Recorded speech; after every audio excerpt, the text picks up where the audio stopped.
الحمد لله رب العالمين والصلاة والسلام على رسوله الكريم أما بعد فأعوذ بالله من الشيطان الرجيم بسم الله الرحمن الرحيم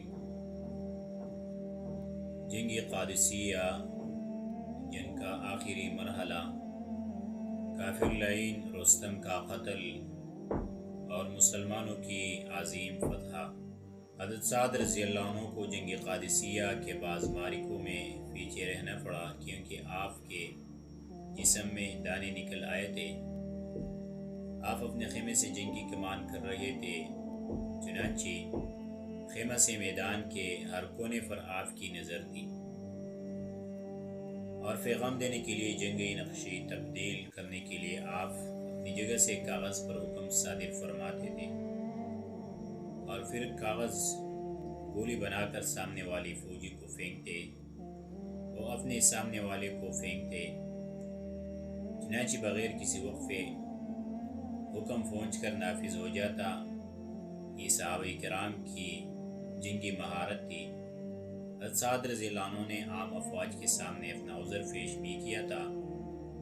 قادسیہ کی لڑائی میں ہر دن کا الگ الگ نام ہوتا تھا، چنانچہ پہلے دن کا نام یوم الارماس، دوسرے دن کا نام یوم اغواس، تیسرے دن کا نام یوم عماس اور چوتھے دن کا نام یوم القادسیہ تھا۔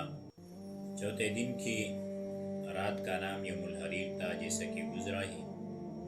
پہلے دن کی لڑائی کے شہداء کو دفنانے اور زخمیوں کی مرہم پٹی کرنے سے جب مسلمان فارغ ہوئے تو اچانک دیکھا کہ شام کی طرف سے غبار اٹھ رہا ہے۔ پھٹی تو معلوم ہوا کہ ابو عبیدہ نے امدادی افواج بھیجی ہے، جس کی کمان حضرت سعد رضی اللہ عنہ کے چچا زاد بھائی کر رہے تھے اور جس کے ہر اول پر ایک صحابی مقرر تھے۔ قادسیہ میں مسلمانوں اس کو طائر غیبی سے تعبیر کیا۔ یہ کل 6000 کا لشکر تھا۔ حضرت قعقاع رضی اللہ عنہ نے میدان میں پہنچتے ہی سب سے نکل کر اس طرح کفار کو للکارا، ایرانیوں میں کوئی بہادر ہو تو مقابلے کے لیے سامنے آ جائے۔ ادھر سے مشہور جنرل بمن نکل آیا۔ حضرت قعقاع رضی اللہ عنہ نے پکار کر کہا کہ ابو عبیدہ ثقفی کا قاتل آج بچ کر نہیں جائے گا۔ دونوں پہلوان تلوار لے کر ایک دوسرے پر جھپٹ پڑے۔ عزت و عظمت کی اسلامی تلوار غالب آئی اور حضرت قعقاع رضی اللہ عنہ نے بمن کو قتل کر دیا۔ اس کے بعد مشہور جنرل بزر جمہر ہمدانی مقابلے کے لیے آئے۔ حضرت قعقاع رضی اللہ عنہ نے ان کو بھی موت کا پیالہ پلایا۔ حضرت قعقاع رضی اللہ عنہ نے اپنی فوجوں کو قادسیہ میں داخل ہونے کے لیے کئی یونٹوں میں تقسیم کیا تھا، چنانچہ وقت وقت سے یہ دستے پہنچ رہے ہیں اور جنگی لحاظ سے کفار کو مرغوب کرتے رہے اور نعرہ تکبیر بلند کر کے حملہ آور ہوتے رہے۔ قادسیہ کے میدان میں ہاتھیوں کے لیے حضرت قعقاع نے یہ تدبیر کی کہ اونٹوں پر جول ڈال کر اور برقع پہنا کر ہاتھیوں سے بھی زیادہ خوفناک بنا دیا۔ یہ مصنوعی ہاتھی ادھر کو رخ کرتے تھے، ایرانیوں کے گھوڑے بدک جاتے تھے اور لشکر فسپا ہو جاتا۔ انسان کی لڑائی جاری تھی، نہ دن کا اندازہ تھا نہ رات کا۔ لوگ لڑتے تھے، لوگ لڑتے لڑتے چور ہو گئے تھے، لیکن اب تک فتح شکست کا فیصلہ کن مرحلہ نہیں آیا تھا۔ چنانچہ قعقاع رضی اللہ عنہ نے گلشن محمدی کے چند نامور شہزادوں کا انتخاب کیا اور سیدھا رستم پر حملہ آور ہوئے۔ جوش و جہاد کے فضائل بیان ہوئے، جس سے اسلامی لشکر میں ایک آگ لگ گئی اور ہر سردار نے اپنے ماتحتوں سے کہا کہ دیکھو، فلاں قبیلہ جہاد فی سبیل اللہ میں تم سے سبقت نہ لے جائے۔ یہ سن کر شاہ سوار گھوڑے سے کود پڑے اور تیر و کمان پھینک کر تلواریں کھینچ لی۔ محمدی کچار کے یہ غضبناک شیر جنرل فیروزان ہرمزان کو دباتے ہوئے رستم کے قریب پہنچ گئی۔ رستم تخت پر بیٹا فوج کو لڑا رہا تھا۔ جب اس نے ان شاہینوں کو جھپٹتے ہوئے دیکھا تو تخت سے کود پڑا اور دیر تک بہادری کے ساتھ مقابلے میں جوہر شجاعت دکھاتا رہا۔ جب زخموں سے بالکل چور چور ہو گیا تو بھاگ گیا۔ مسلمان کے لشکر میں سے ایک شیر ببر ہلال نامی کمانڈر نے اس کا تعاقب کیا۔ اتفاق سے ایک نہر سامنے سے آگے رستم کود پڑا کہ تیر کر فار نکل جائے، لیکن ہلال بھی نہر میں کود پڑے اور اس کی ٹانگیں پکڑ کر باہر کھینچ لایا اور پھر تلوار سے اس کا کام تمام کر دیا۔ ہلال نے جنرل رستم کی لاش خچروں کے پاؤں میں ڈال دی اور اس کے تخت پر چڑھ کر اس طرح پکارا، لو رستم کا میں نے خاتمہ کر دیا۔ ادھر رستم سسک کر مر رہا تھا اور ادھر اسی مناسبت سے راقم القلوب نے ایک بار پھر کہا، من عہد عاد کان معروفا لنا عصر الملوک وقتلها وقتالها، یعنی بادشاہوں سے لڑنا، انہیں قید و قتل کرنا زمانے قدیم سے ہمارے جانے پہچانے کارنامے ہیں۔ ایرانیوں نے دیکھا کہ تخت سے سالار سے خالی ہے تو تمام فوج میں بگدڑ مچ گئی۔ گلشن اسلام کی جیالوں نے ان کا تعاقب کیا اور ہزاروں لاشیں میدان میں بچھا دی۔ شکست کے بعد بھی چند نامور افسر اور ریاستوں کے گورنر میدان میں ثابت قدمی سے مقابلہ کر رہے تھے۔ ان میں بعض نے تو جان دے دی اور بعض آخر میں بھاگ نکلے۔ ایرانیوں کے مقتولین کا تو کوئی شمار نہ تھا، مسلمان بھی کم و بیش 6000 شہید ہو گئے۔ اس طرح فارس کی کمر ٹوٹ گئی اور میں یہ کہا، یعنی کسریٰ کا ایوان ایسا ریزہ ریزہ ہو گیا جیسا کہ اس کی فوجیں تتر بتر ہو گئی۔ اس کے بعد یہ ہوا۔ علامہ واقد رحمہ اللہ فرماتے ہیں کہ قبائل عرب اور خاص کر بجیلہ اور نخا کی 1700 عورتیں مجاہدین کے ساتھ بیوی بچوں کی شکل میں موجود تھی۔ بعض خواتین زخمیوں کی مرہم پٹی اور بعض پانی پلایا کرتی تھی۔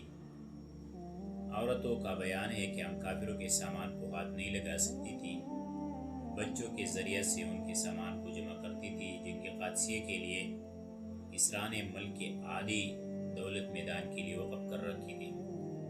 چنانچہ جب ان کو شکست ہوئی تو یہ پوری دولت مال غنیمت میں آئی۔ مشک و عنبر، گھاس پھوس کی قیمت پر فروخت ہوتا تھا۔ 1 کلو کافور کی قیمت 1 کلو نمک کے برابر تھی۔ بعض فوجی اعلیٰ قسم کے کافور کو نمک سمجھ کر آٹے میں ملایا کرتے تھے اور کہتے تھے کہ یہاں کے نمک کو کیا ہو گیا کہ اس میں ذائقہ ہی نہیں ہے۔ یہ سب مال غنیمت کی فراوانی کا نتیجہ تھا۔ دشمن مدائن کی طرف بھاگ چکا تھا اور پورا علاقہ مسلمانوں کے ہاتھ میں تھا۔ مال غنیمت اکٹھا کرنے کی سرپرستی اور نگرانی سلیمان بن ربیعہ کے ہاتھ میں تھی۔ جب سارا مال جمع ہو گیا اور تقسیم کا معاملہ پیش آیا تو حضرت سعد رضی اللہ عنہ نے امیر المومنین کے نام اس طرح خط لکھا۔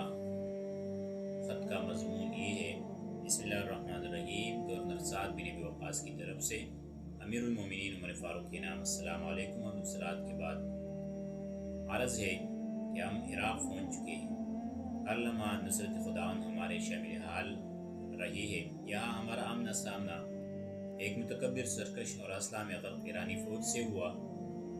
وہ اپنے قوت کے بلبوتے فراہم نیست نابود کرنا چاہتی تھی کہ من جانب اللہ ہماری طرف سے ان پر تباہی ڈالی گئی۔ آخر ہم نے ان کی جماعتوں کو شکست دے دی، ان کے بڑے بڑے نامور سرداروں کو قتل کیا اور باقی کو جڑ سے اکھیڑ پھینکا، کیونکہ تقدیر الہی کا فیصلہ یہی تھا۔ ہم ہیرا اور قادسیہ پر قابض ہو گئے ہیں۔ جنگ کے ختم ہونے کے ایک دن بعد مرقال اور ہشام اپنے 70 ساتھیوں کے ساتھ آیا اور 3 دن کے بعد ابو عبیدہ کی طرف سے فوج آئی۔ میں مال غنیمت کی تقسیم میں آپ کے حکم کا منتظر ہوں، والسلام۔ آپ رضی اللہ عنہ نے یہ خط قاصد کو دے کر مدینہ منورہ کی طرف روانہ کیا۔ وہ عمدہ گھوڑے پر سوار ہو کر چل پڑا۔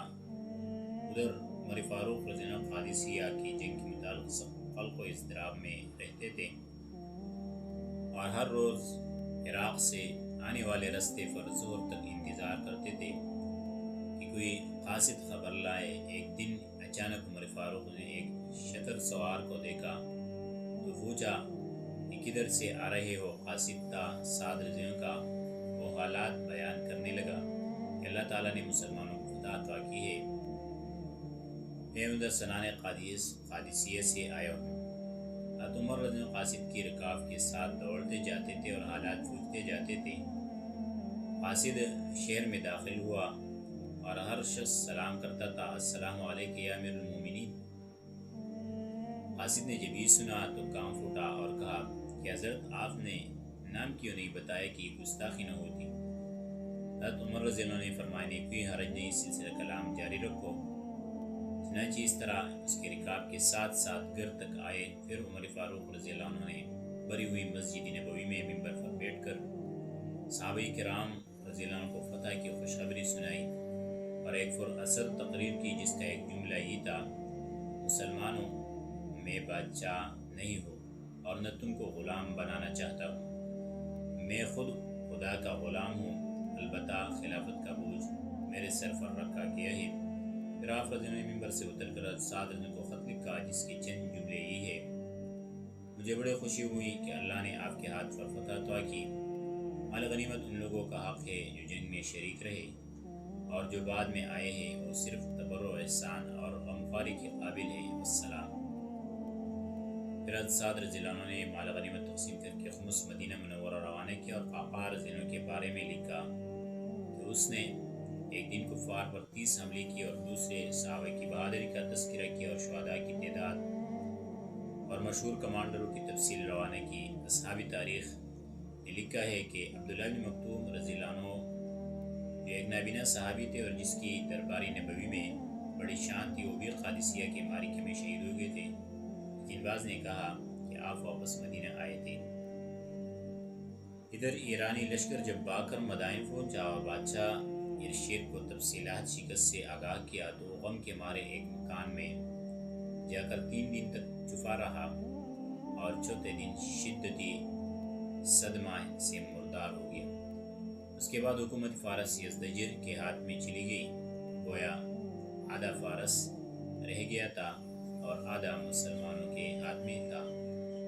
سچ ہے وبات ایوان کسریٰ وہوا منصدع کشمل اصحاب کسریٰ غیر ملتئم، یعنی کسریٰ کا ایوان اس طرح ریزہ ریزہ ہو گئی جس طرح اس کی فوجیں تتر بتر ہو گئی۔